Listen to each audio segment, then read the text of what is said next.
Hey guys, hey, it's me again, Nico, or Nicholas Sloan, whichever one you prefer. Um, Today I am, well, actually kind of pissed off. I just got off the phone with building management, and they haven't even so much as gotten around to talking to the guy about coming to my apartment to do the work that needs to be done. But he said they were getting around to it tomorrow, and so I'll get an update then.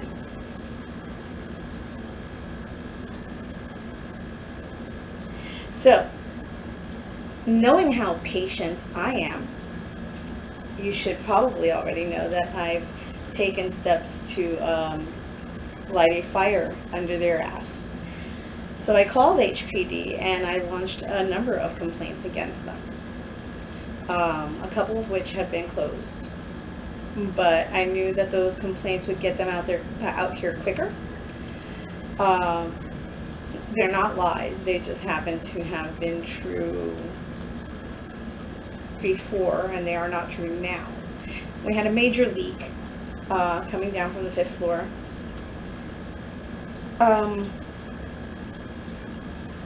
Okay, so long story short is they shut off the building's water at around 5 p.m.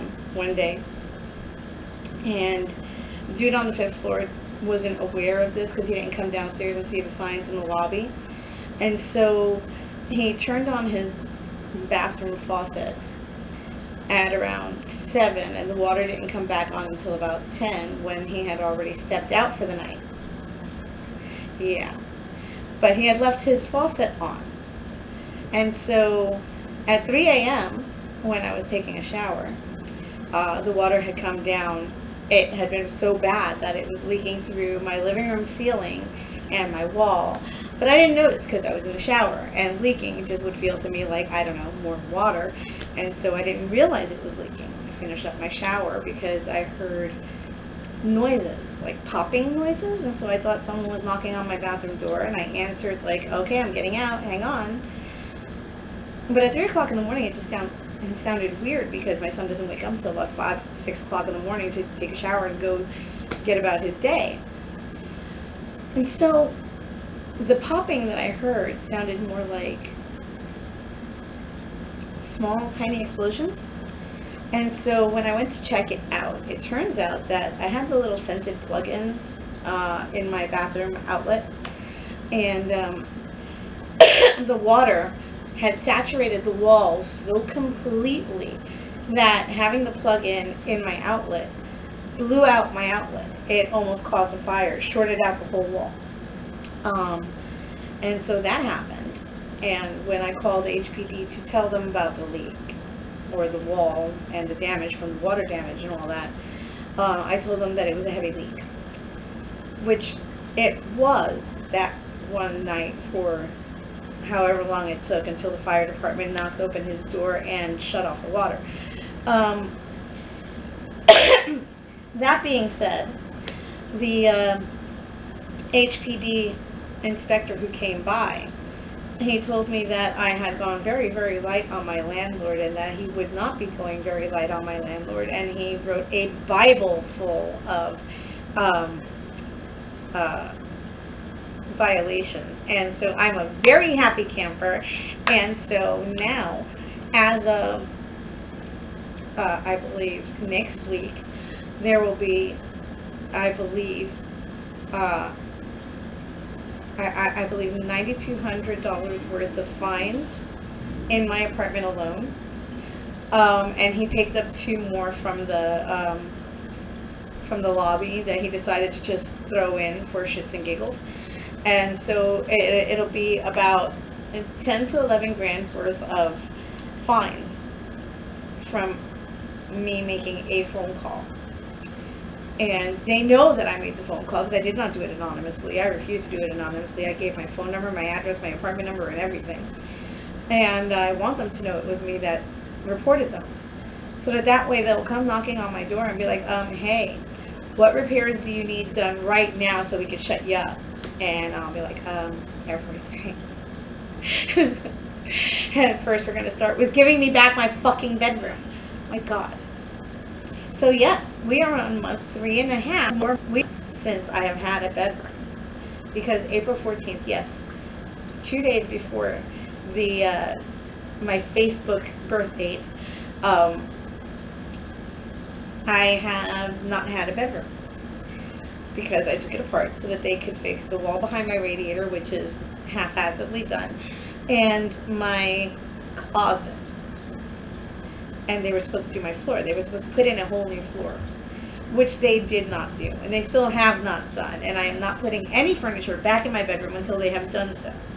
But now they have also gotten violated for my living room floor, living room ceiling, kitchen floor, kitchen ceiling, bathroom ceiling, which has already been fixed and needs to be taken out and redone over again because they fucked up the job to begin with. Floors throughout the apartment, the walls in my bedroom and my son's bedroom, the walls in my living room from the water damage, and he threw in the walls in my kitchen for good measure. And all 3 closets. So all of that has to be done, along with the bathroom floor now, which is also being put in as part of the violation. So yay me for paperwork and lighting fires under their asses, but still, as of yet, I do not have a bedroom. And so this has been my bedroom. I have been sleeping on my couch. And comfy as fuck though it may be, it is still my couch, and I would prefer my bed. I would like to be able to, at some point, sneak a man in here and sneak him back out again before my kid wakes up to go to work. I don't know. It's a thing. So yeah. Not that I have a man picked out or anything for that. I haven't gotten that far in the plan yet. I just, would like to be able to get to that part of the plan. Although, in fairness, I probably won't. My bedroom will be done, and I'll probably still wait until after the plastic surgery has reconstructed everything, and then, maybe then I'll go hunting and get me a man. All of that being said, that is all the progress being made on the actual apartment itself. Nothing else has been done aside from the moving of the furniture in my living room so that I can accommodate myself because I'm going nuts and stir crazy in my apartment. Financial stuff has been kind of handled. Not currently working on anything right now. I mean, I am open to interviews for the Silenced Voices project.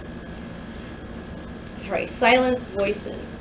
And I'm going to do another video on this alone, but Silenced Voices, very quickly, is a project that I started doing because I'm a ghostwriter. And when the Me Too movement came up, actually even before Me Too, a couple of my friends, I'll get to that in the other video, but okay, so I decided to write a book, kind of like abuse, a survivor's version of abuse for dummies, kind of the answers to all the questions that people ask. I am so sorry. Questions that people ask. Why didn't you leave? Why did you stay so long?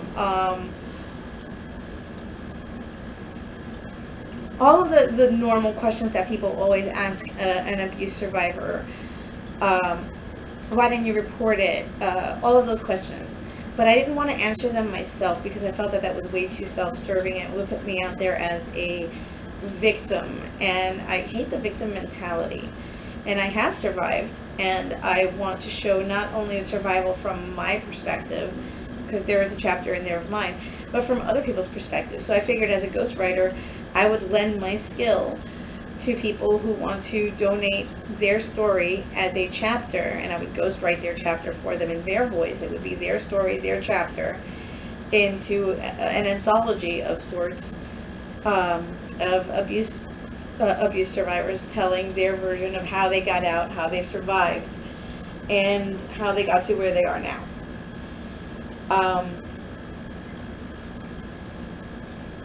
So I'm taking interviews currently for that, but I haven't really been advertising for it because I don't really have the means to get around the country to be able to do these interviews in person, and I don't really want to do the impersonal thing of interviewing over a phone or on Skype or anything like that, because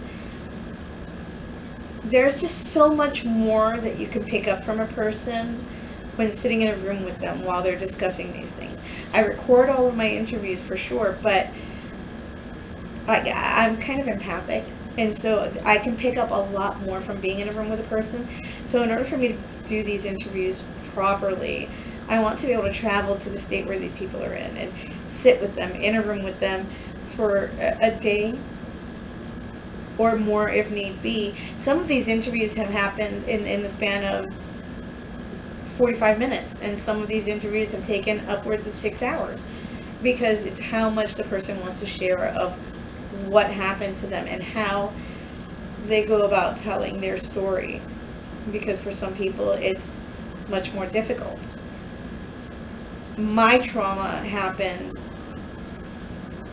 so long ago that for me it feels like a lifetime ago.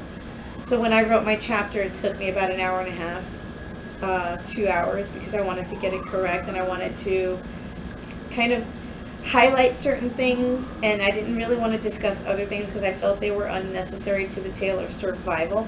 I didn't want to go into how he abused me, the excuses that he used to abuse me, or the reasons why he gave for abusing me, or the reasons why I came back when we broke up, because we broke up often. In the span of 6 years, it was 6 years, but it was only 3 years worth of actual physical violence. Before that, it was more like growling or grabbing or pushing, or, you know, that sort of thing, where it was dominance, but it wasn't violent physically yet. And then when it did graduate to violence, it was just all of a sudden, and there it was, and then it was just everything all at once. And my experience is not everyone else's experience. Since my experience was so long ago, I can speak about it in a very matter-of-fact way. It's not that I don't relive the horrors, I do. But I've learned to compartmentalize over the years, and I'm that kind of person who can just stuff it in a closet, stuff it in a box, stuff it in a closet, put it away for later until I can get around to dealing with it. My book, Silenced Voices, right now that project is more about giving people that outlet. So, my idea is to give voices to those who have been silenced for so long, people who have kept it in and didn't want to put it out there, who didn't want to talk about it or didn't know that they could talk about it. Especially in a time now of Me Too, where everyone's kind of opening up. I'm giving people a way to open up, even if it is anonymously. You can give a false name. You can tell your story. Tell your story and get it out there, even if it's just to get it out of that box in the closet, in the compartment in which you put it, so that way you don't have to hold on to that toxicity anymore. It's not, you're not the only person who knows it anymore. This way you can get it off of your chest, and that way it doesn't weigh you down as much anymore, or weigh them down as much anymore. And so that's why I started the project. That, and because I didn't want to be the go-to expert anymore for all things domestic violence related, because people would call me constantly and ask me, because they knew I had survived such a relationship, and so there was that. I'm not laughing because it's funny, I'm laughing because I'm nervous. It's a nervous laugh. I'm not nervous to talk about, well, I guess I am. I hate talking about it because it's so long ago, and it doesn't define me anymore, although it did help develop the person that I am. I don't know. If you'll notice, there is like a ton of stuff behind me. It's because today is the day, guys. It has been 4 months coming, but finally, management has sent over actual contractors, people who know what their job description is, need people who actually do what it is in their job description to do. And right now, we are in the process. Oh, look, stuff, for the floor that they're painting over with glue to put down the big black stuff to put my floor down with. Oh, I'm so happy right now. Now, tonight, I know that I will be able to sleep in my own room. Oh my goodness, the phone is in a bad position. Alright, I know that I will be able to sleep in my own room tonight, or maybe not tonight. Crap, I didn't ask. It doesn't matter.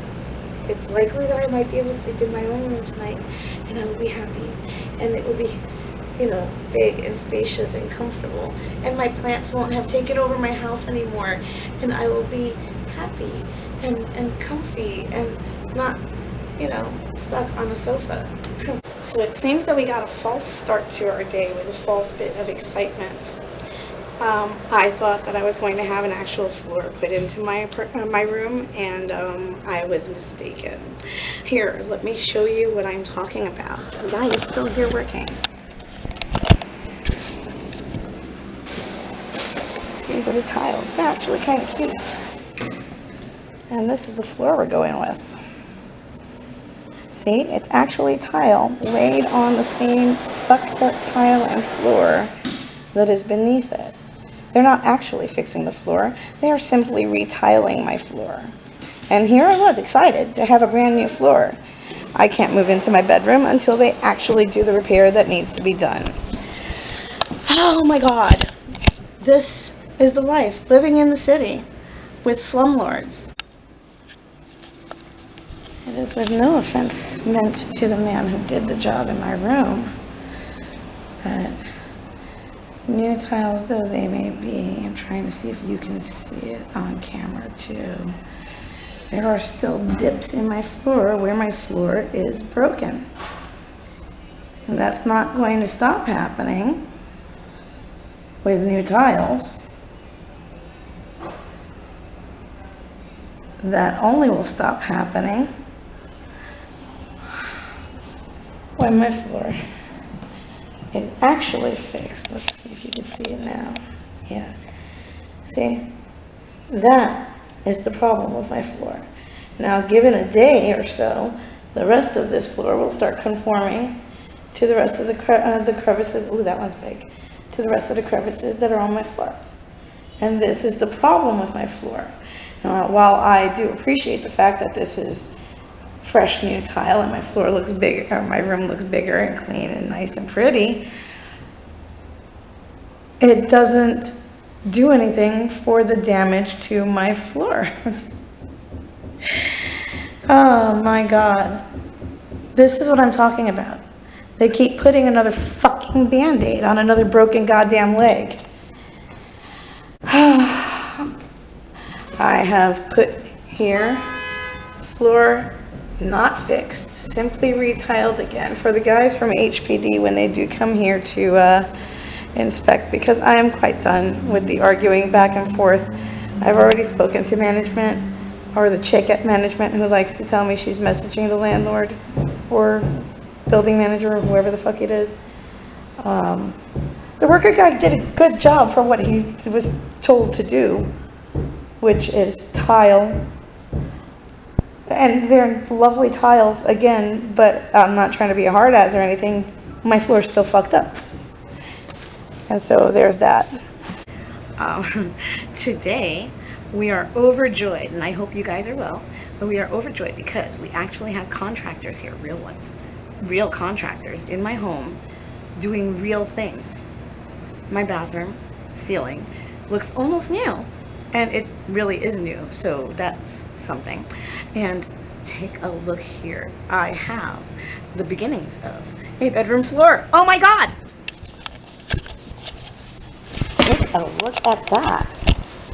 The work is actually being done as opposed to what the superintendent has done in the past, because the superintendent is a dipshit who doesn't like to actually do work. But these guys are busting their asses, actually getting the job done. Oh my God. I might have a bedroom by tonight. I am overjoyed.